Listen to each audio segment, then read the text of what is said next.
Welcome to Cellar Door. I'm James. Thanks for stopping in. If you're new to the channel, Cellar Door tells original, snack-sized tales of horror that range from spooky to scary to beautifully haunting, and each story is written and narrated by me. There's no AI, just the results of me clacking away on a keyboard. So if you like original stories with a creepy vibe, then you're in the right place. In today's story, we ride along with Ashley, a low-level bank thief who, after a recent heist, makes the fateful decision to evade the police through a quarantined stretch of farmland known to contain murderous creatures. Now let's get to it.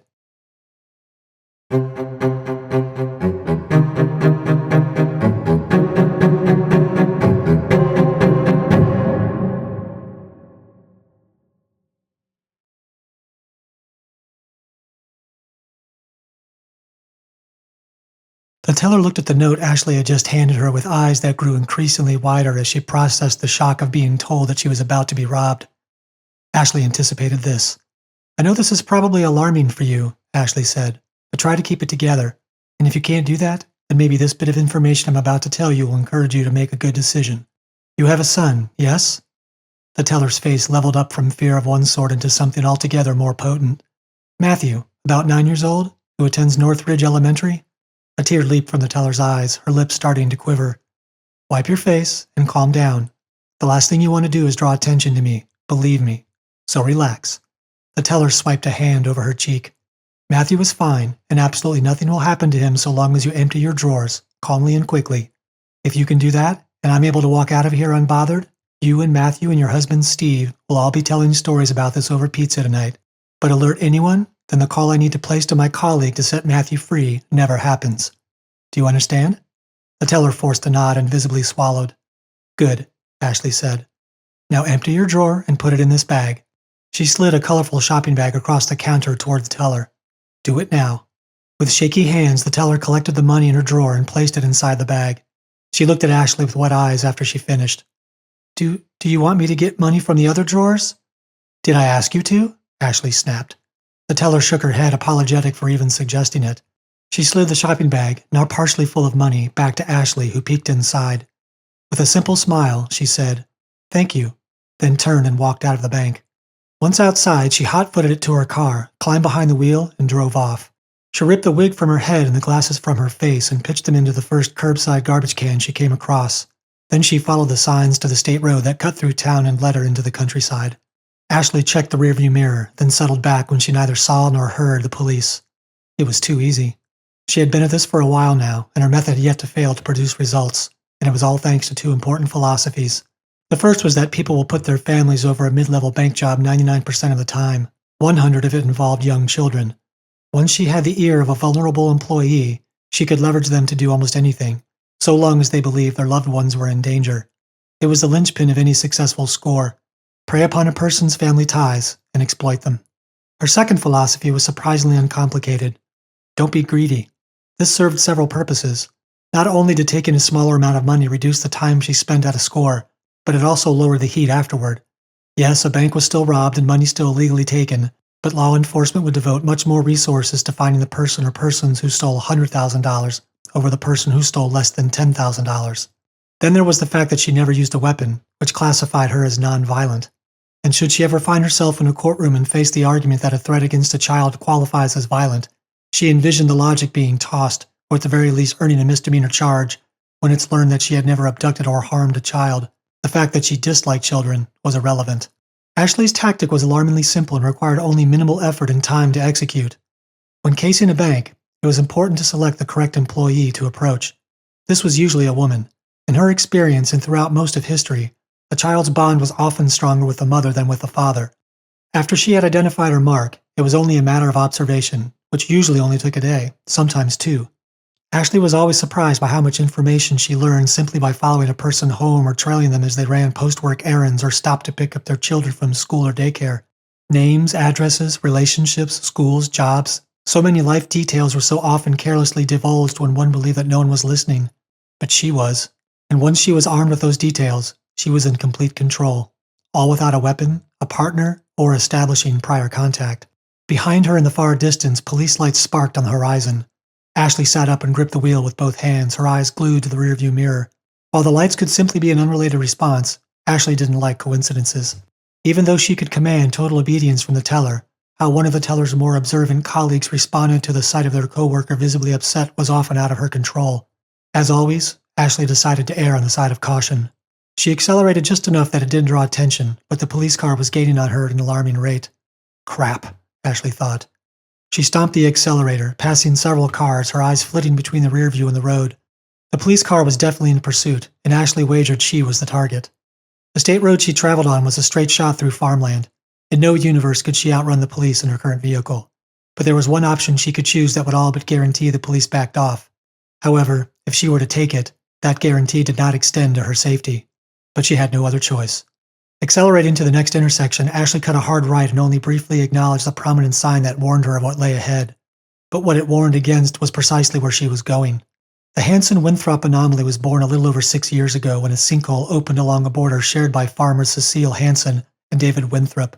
At first, the Department of Transportation treated the enormous hole as an unusual occurrence, but when a putrid haze seeped from it, followed by the disembodied screams of workers caught in it, the unusual occurrence was upgraded to an anomalous event.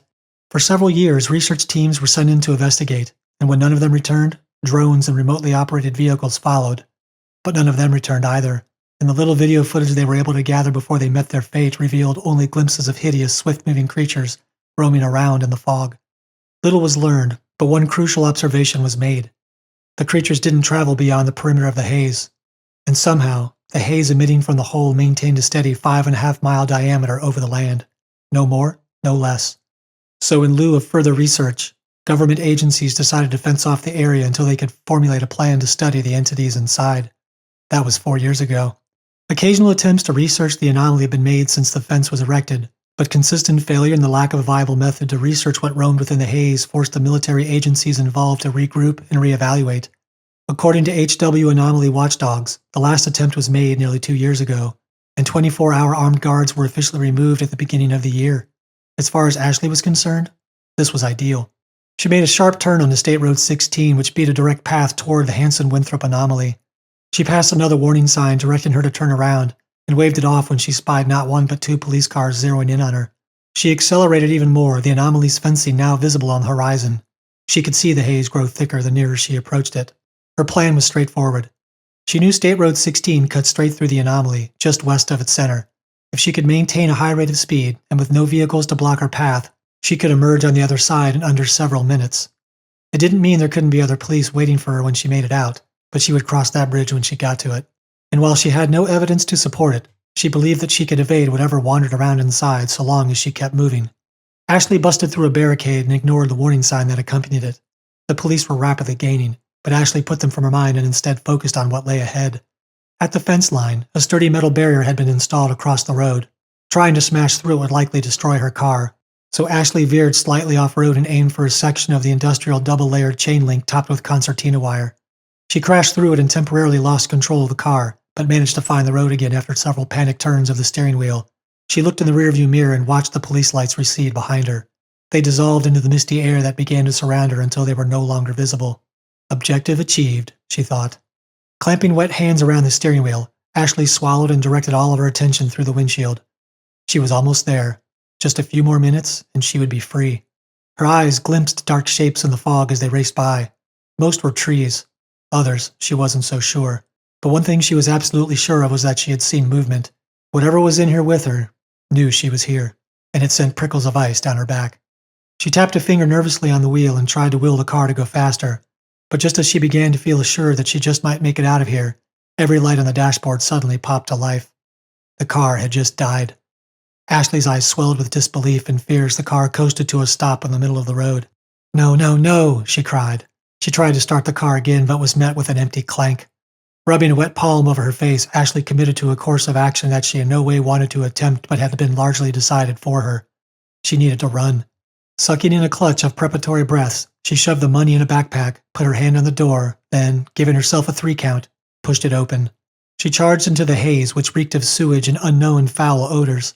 She didn't know which way led her to the closest point of the fence, so she kept to the road and out of the dark, hulking shapes that lurked on either side of it. She pumped her arms, the sounds of veiled predators skittering beyond her vision more than enough to keep her moving. A tree limb crashed loudly behind her, followed by a shrill chittering that was echoed somewhere in the opposite direction. Ashley was already tired, her lungs burning, but she knew stopping meant certain death. She had to keep moving. More noises crunched in the mist, now emanating from both sides of the road. Ashley summoned bare reserves, her breath heaving, her heart threatening to explode. Then, through the pall, she saw it. The fence. With renewed energy, she sprinted with everything she had left up to it. Terrifying noises ricocheted in the haze, and Ashley thought she saw more than one shadowy figure dart stealthily ahead of her off to her left. She was out of time.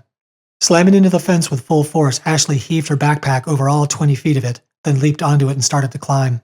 She was depleted, her body running on fumes, but still she pulled herself up. She reached the halfway point when a sight on the other side of the fence, so jarring and unexpected, caused her to freeze in place. A boy watched her. She placed him around 10 years old. He stared at her with complete indifference, as if he were watching squirrels in a tree. Ashley called out to him, screamed for him to go get help, but the boy didn't move. She climbed higher, yelling at him with full force, her panic and fear more than evident. Still, the boy only stared at her, cocking his head once at her pleas. Ashley decided to ignore him and haul herself to the top and climb over the concertina wire, which would undoubtedly cause her significant injuries. Reaching the top, her confidence swelled with the belief that she might escape this place when her eyes flitted to the boy, whose attention shifted from her to something just beyond her. She didn't even get the chance to turn around to see what it was. Ripped from the fence, Ashley's body seemed to fly backward through space and into the haze until it was swallowed whole. The motion was accompanied by disturbing noises, clicking and chattering from inside the shrouded forest. Ashley screamed once, then fell silent. The boy regarded all of this with an apathetic gaze. He wiped his nose, then, bending to tie his shoe, walked over and picked up Ashley's backpack. He passed his eyes over the misty forest, then, putting it to his back, started home. He had another interesting story to tell his parents. If you enjoyed this story and would like to hear other dark tales, I invite you to check out the links provided here or visit my channel, and of course, please subscribe to hear my latest. Thanks for listening.